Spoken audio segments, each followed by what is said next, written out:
Question की बात करते बेटा, जो अपन ने क्वेश्चन डिस्कस टेस्ट के थे तो डिस्कस करते हैं इनको, है ना। फर्स्ट जो क्वेश्चन है गुड़िया, इसमें अगर अपन देखें कि क्वेश्चन क्या था हमारे पास, बायो का क्वेश्चन था। Which of the following can be used as a bio controller agent in the treatment of the plant disease.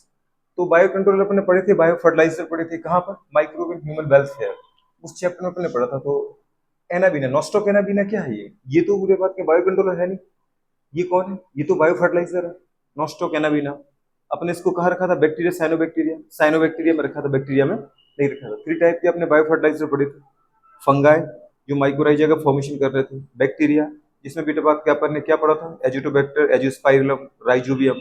फिर अपन ने पढ़ा था बीटा बात करें साइनोबैक्टीरिया जिसमें था नॉस्टॉक एनाबीना, है ना, ऑस्लेटोरिया। तो इन तरीके से तो ये एनाबीना।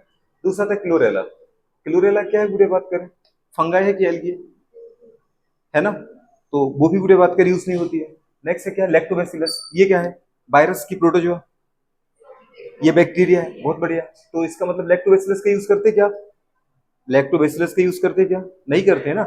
उसको लैक्टिक एसिड बनाने के लिए अपन यूज करते हैं, याद है, लैक्टिक एसिड, एसिटिक एसिड, पूरे ब्यूटारिक एसिड को अपन ने ऑप्टेन किया था माइक्रोब से। तो ट्राइकोडर्मा, हाँ ट्राइकोडर्मा पॉलिस्पोरम बुरे बात करें फंगस का यूज करते हैं अपन किसके रूप में, एज अ बायो फर्टिलाइजर की रूप में, करते कि नहीं करते। तो bio control, sorry, bio control agent की फॉर्म में।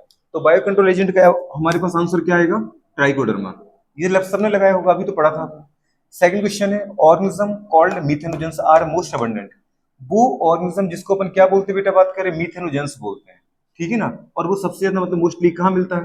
तो मीथेनोजेंस का काम क्या होता है बेटा बात करें, गोबर गैस, बायोगैस का प्रोडक्शन करना होता है एनारोबिक कंडीशन में। जो बायोगैस प्लांट बना था वहां पे जो बेटा बात करें टैंक था, उसमें एनारोबिक कंडीशन दे करके हम क्या कर रहे थे कि जो ऑर्गेनिक डिकम्पोजेबल सब्सटेंस है उनको डिकम्पोज करवा करके क्या कर रहे थे, बायोगैस का प्रोडक्शन कर रहे थे। और बायोगैस में कौन कौन सी गैसें थी आपको अच्छे से पता है, कौन कौन सी थी, सबसे पहले मीथेन, CO2, हाइड्रोजन और H2S, ठीक है। तो मीथेनोजेंस मतलब मोस्टली कहाँ मिलते हैं, सल्फर रॉक में, सल्फर रॉक से तो हमें सल्फर ही मिलेगी, फॉस्फेट, फॉस्फेट रॉक से फॉस्फेट मिलेगा। तो कैटल यार्ड में बेटा बात करें, हाँ ये बिल्कुल सही है। जानवरों की बेटा बात करें इंटेस्टाइन में, गट में मिलता है। नेक्स्ट है हॉट स्प्रिंग, नहीं हॉट स्प्रिंग में सल्फर बैक्टीरिया मिलते हैं, जो गर्म पानी की झरने होते हैं वहां क्या मिलता है, सल्फर बैक्टीरिया। पॉल्यूटेड स्ट्रीम नहीं मिलेगा, पॉल्यूटेड स्ट्रीम में बैक्टीरिया मिलेंगे, बिल्कुल सही बात है, बेटा बात करें, लेकिन कौन से मिलेंगे, वो मिलेंगे हमें जो डिकम्पोजर होते हैं जैसे बैक्टीरिया और फंगाई, ठीक है। पर स्ट्रीम मतलब बहते हुए पानी में तो वो भी नहीं मिलेंगे, बात समझ पा रहे हो, क्योंकि बहता हुआ पानी तो मोस्ट ऑफ शुद्ध ही होता है। तालाब वालाब के पानी में अगर रुका हुआ स्ट्रीम वाटर है तो मिल जाएंगे। तो इसका आंसर क्या आएगा, कैटल यार्ड, ठीक है। अब नेक्स्ट आता है, विच ऑफ द फॉलोइंग इस पूरे बात करें यूज्ड इन सीवेज ट्रीटमेंट। अच्छा सीवेज ट्रीटमेंट में किसका यूज करते हैं बताओ, सीवेज ट्रीटमेंट में किसका यूज करते हैं, विच of the following is used in sewage treatment पूरे बात के रिमूव, ठीक ना, सस्पेंडेड सॉलिड। तो सीवेज का ट्रीटमेंट दो तरीके से किया था आपने, प्राइमरी ट्रीटमेंट जिसको मैंने बोला था फिजिकल ट्रीटमेंट, और सेकेंडरी ट्रीटमेंट मतलब बायोलॉजिकल ट्रीटमेंट। फिजिकल ट्रीटमेंट भी 2 स्टेप का प्रोसेस था, याद है क्या क्या, फिल्ट्रेशन और सेडिमेंटेशन। और बेटा बात करें हमारे पास बायोलॉजिकल ट्रीटमेंट भी 2 स्टेप प्रोसेस था, कौन कौन सा था, एरोबिक टैंक के अंदर ट्रीटमेंट और एनारोबिक टैंक में ट्रीटमेंट, दो तरीके से किया था ना। ये तो क्या भूल ही गए सब।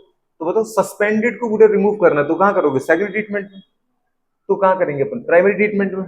प्राइमरी ट्रीटमेंट में क्या करेंगे, कि टर्सरी ट्रीटमेंट की स्लज ट्रीटमेंट में, प्राइमरी ट्रीटमेंट में करेंगे ना। तो ऑप्शन बुरे बात कर ऐसे ही लगते जा रहे हैं, बस आपने एक बार देखा, अब तो सोचो कि देखा है तो क्वेश्चन सॉल्व होते जा रहे हैं। थर्ड के बाद फोर्थ क्वेश्चन आता है, cyclosporin A is obtained from, cyclosporin A क्या यूज किसके फॉर्म में करते अपन, साइक्लोस्पोरिन ए क्या था हमारे पास, पहली बात तो जी इम्यूनो सप्रेसेंट था। जैसे कि अपन कभी बेटा बात करें ऑर्गन इम्प्लांटेशन कराते हैं, ऑर्गन लेते हैं किसी से, तो हमारी बॉडी में उस ऑर्गन को रिजेक्ट करने का काम कौन करता है, टी सेल करता था, याद है, टी सेल। टी सेल मतलब टी लिम्फोसाइट, टी लिम्फोसाइट मतलब जिसको अपने बोलते सेल्यूलर इम्यूनिटी, कुछ याद है, ह्यूमरल इम्यूनिटी। तो ग्राफ्ट रिजेक्शन के लिए जिम्मेदार कौन था, सेल्यूलर इम्यूनिटी मतलब टी लिम्फोसाइट सेल।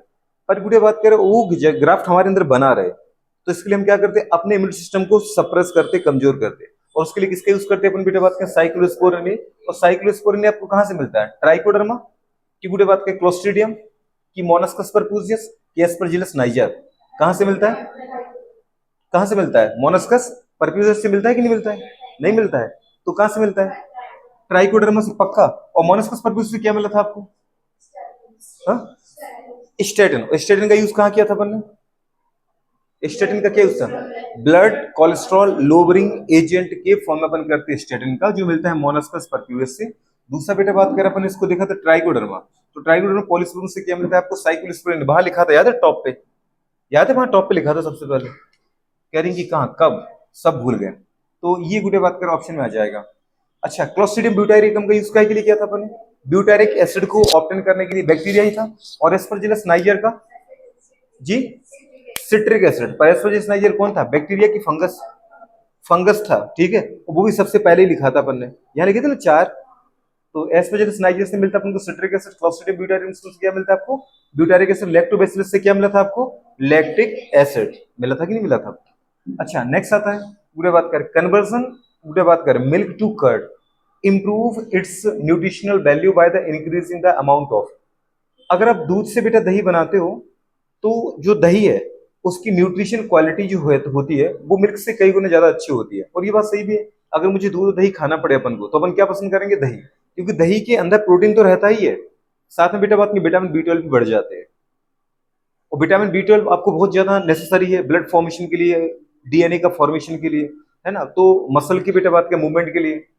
तो मिल्क से दही बनाने का काम जो हमारे बूढ़े बात के सिस्टम में करता है, आप अपने घर में किसका यूज करते हैं इसको कराने में? लैक्टोबैसिलस बैक्टीरिया का। एल भी पढ़ा था लैब, तो बूढ़े बात कर वो।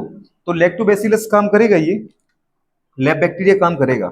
और ये क्या करेगा? दूध को दही में बदल देगा, लैक्टोबैसिलस। जो आपकी लैक्टोस शुगर है वो लैक्टिक एसिड में बदल जाती है। जो स्वीट टेस्ट है बेटा बात कर रहे हैं वो किसमें? सौर में, खट्टे में बदल जाता है। लेकिन साथ में इसके अंदर ऐड क्या हो जाता है? विटामिन बी 12 की क्वांटिटी ऐड हो जाती है। तो विटामिन बी 12 से एनरिच हो जाता है, मतलब उसके इंप्रूव हो जाता है। नेक्स्ट आता है match list first with list second. आपको ये गुड़े बात कर मैच ऑफ द कॉलम दे रखा था, इनको मिलाना था। जैसे common cold, common cold rhino virus का करेक्टर है, अपन इतने बार पढ़ चुके। हीमोज्वाइन, हीमोज्वाइन गुड़े बात कर याद है? प्लाज्मोडियम, ठंड लग के बुखार आता मलेरिया में, वो हमारे आरबीसी के टूटने से, हीमोग्लोबिन के टूटने से हीमोज्वाइन निकलता है, तो उसकी वजह से बेटा बुखार आता है अपन को। तो ये हमारे करेक्टर होगा। बिडाल टेस्ट अपन टाइफाइड में ही लगाते हैं, टेंशन ही नहीं है कोई। और एलर्जी की गुड़े बात करें कैसे होता है? डस्ट माइट्स, दुनिया भर से गुड़े बात के अपने पढ़ा था, पॉलन ग्रेन, है ना। तो देख लो, वन का थर्ड तो एक में ही दिख रहा है। कहाँ पे दिख रहा है? सी ऑप्शन, ठीक है ना। बी का फर्स्ट, एक और देख लो ज्यादा से ज्यादा, हाँ बी का फर्स्ट, ठीक है। तो ये हो गया, कोई तकलीफ नहीं। अच्छा, वैसे अगर मैं पूछूं आपसे कि ये जो कॉमन कोल्ड है कैसा है? वायरल रोग है। और हीमोज्वाइन मतलब प्लाज्मोडियम से हो रहा है, तो कैसा रोग है? प्रोटोजुअल डिसऑर्डर है। बिडाल टेस्ट अपन टाइफाइड की लगाते, टाइफाइड कैसा डिसीज है? बैक्टीरियल, साल्मोनेला टाइफी से होता है। और बेटा एलर्जी जो है, एलर्जी तो बुरे बात करे कोई, समझ पा रहे हो? बैक्टीरिया से हो सकती है कि वायरल से? बैक्टीरियल और वायरल दोनों में सर्दी होती है तो एलर्जी तो मुझे हो ही जाती है, ठीक है। दूसरी कंडीशन है कि बिना लिविंग ऑर्गेनिज्म की भी है, डस्ट से, माइट से, पॉलन ग्रेन से, केमिकल से, सनलाइट से, किसी बुरे बात के स्मेल से, किसी भी एलर्जी हो सकती है। तो वो तो बॉडी की क्या पढ़ाई थी आपने? एलर्जी क्या होता है? Hyper activity. समझ पा रहे हैं? जो आपका इम्यून सिस्टम है अगर वो हाइपर एक्टिव हो जाए तो उसको अपन नाम क्या देते थे? एलर्जी। और एलर्जी के लिए जो रिस्पॉन्सिबल केमिकल था उसका नाम क्या था? हिस्टामिन। और हिस्टामिन का ट्रीटमेंट किससे किया था आपने? एंटी हिस्टामिन और एड्रेनालिन गुड़े जैसे हार्मोन से। कुछ याद आए? ठीक है, नेक्स्ट पढ़ते हैं। Draw all the possible resonating structure of beta, बात करें क्या? बेंजल्डिहाइड। तो बेंजल्डिहाइड के मुझे रेजोनेटिंग स्ट्रक्चर चाहिए, 5 रेजोनेटिंग स्ट्रक्चर बनाए होंगे आपने। और बेंजल्डिहाइड पे जो एल्डिहाइड लगा होता है वो कैसा होता है? माइनस आर ग्रुप की positive plus R group, minus R minus N, वो इलेक्ट्रॉन विड्रॉ करता है बेंजीन से। तो पहले इसको देख लो, अब आगे अपन इसको देख लेते हैं, ठीक है।